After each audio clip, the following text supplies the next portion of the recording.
Hey, come see us on tour. I'll be in Davenport, Iowa, Las Vegas, Nevada, Chicago, Illinois, and Grand Rapids, Michigan. Go to jimmydore.com for a link for tickets. So Jeffrey Sachs did what I tried to do with James Whale and the hair, but they wouldn't shut up long enough.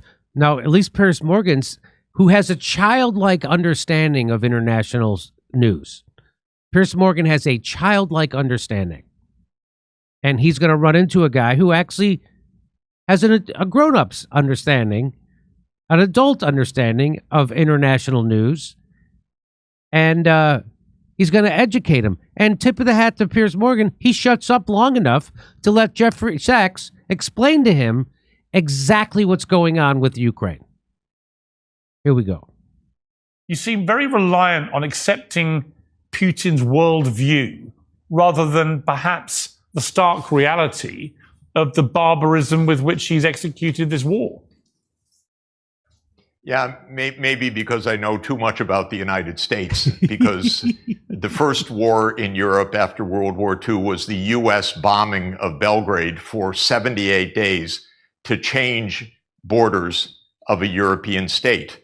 The idea was to break Serbia, to create Kosovo as an enclave, and then to install Bondesteel, which is the largest NATO base in the Balkans, in the Southwest Balkans. So the U.S. started this under Clinton, that we will break the borders. We will illegally bomb another country. We didn't have any UN authority. This was a, quote, NATO mission to do that. Then I know the United States went to war repeatedly, illegally, in what it did in Afghanistan, and then what it did in Iraq, and then what it did in Syria, which was the Obama administration, especially Obama and Hillary Clinton, tasking the CIA to overthrow Bashar al-Assad, and then what it did with NATO illegally bombing Libya to topple Muammar Gaddafi, and then what it did in Kiev in February 2014. I happened to see some of that with my own eyes. The U.S. overthrew Yanukovych together with right-wing Ukrainian military forces. We overthrew a president.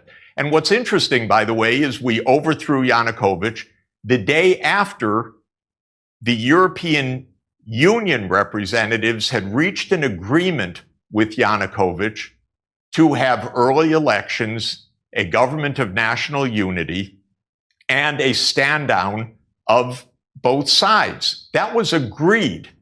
The next thing that happens is the opposition, quote unquote, says we don't agree. They stormed the government buildings and they deposed Yanukovych. And within hours, the United States says, yes, we support the new government. It didn't say, oh, we had an agreement. That's unconstitutional what you did.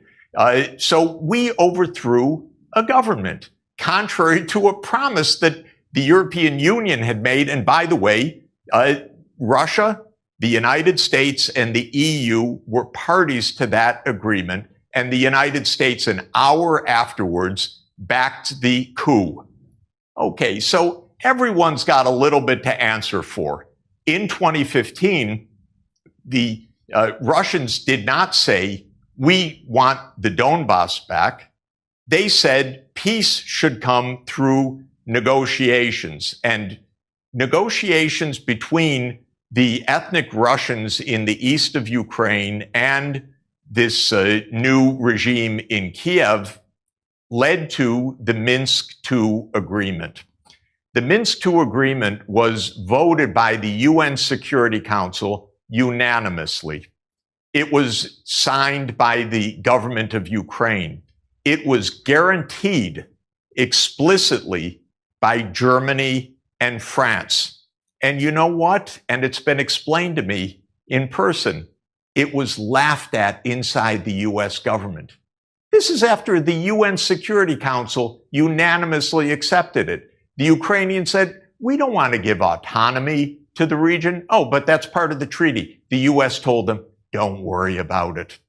Angela Merkel explained in Die Zeit in a notorious interview after the 2022 escalation. She said, "Oh, you know, we knew that Minsk II was just a holding pattern to give Ukraine time to build its strength." No. Minsk II was a UN Security Council unanimously adopted treaty that was supposed to end the war. So when it comes to who's trustworthy, who to believe, and so forth, I guess my problem, Piers, is I know the United States government. I know it very well. I don't trust them for a moment.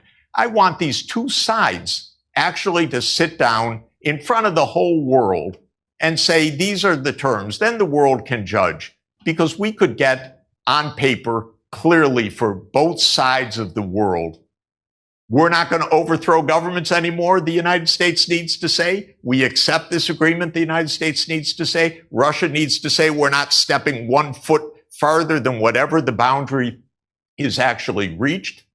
And NATO's not going to enlarge. And let's put it for the whole world to see. You know, once in a while, treaties actually hold. So that was quite an education that Piers Morgan just got. I wish the clip went on so I could see what kind of stupid shit he said after that. Because you know he did. Did you see how he framed that? Why are you just repeating Putin's propaganda? And like, what is it? Like, Piers Morgan can't be that stupid to say something that stupid to Jeff. You know Jeffrey Sachs is going to hand you your ass, right? But that just shows you what a child's like understanding of the United States, the West, NATO, who the real warmongers are. Is just a childlike understanding. Like when I went out to dinner at the beginning of the Ukraine war with the 3 Boston comics, and they just believed everything they were being told by the TV news. And I said, is there anything you hear on MSNBC that you don't believe? And you know what they said? Nothing. And one guy bragged to me, he goes, I read 2 newspapers every day. You know what those are? The New York Times and the Boston Globe. They think they're informed.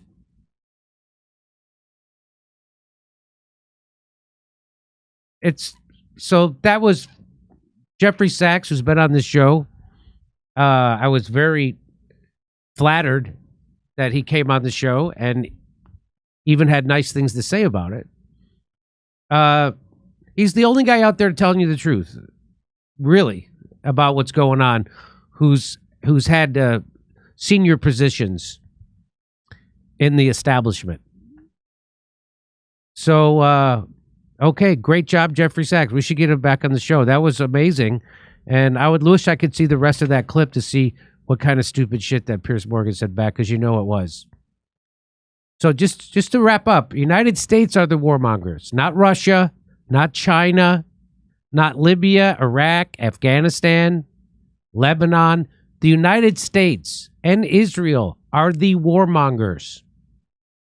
The United States are the world's terrorists, not Al-Qaeda, not ISIS, not al-Nusra, not Bashar al-Assad.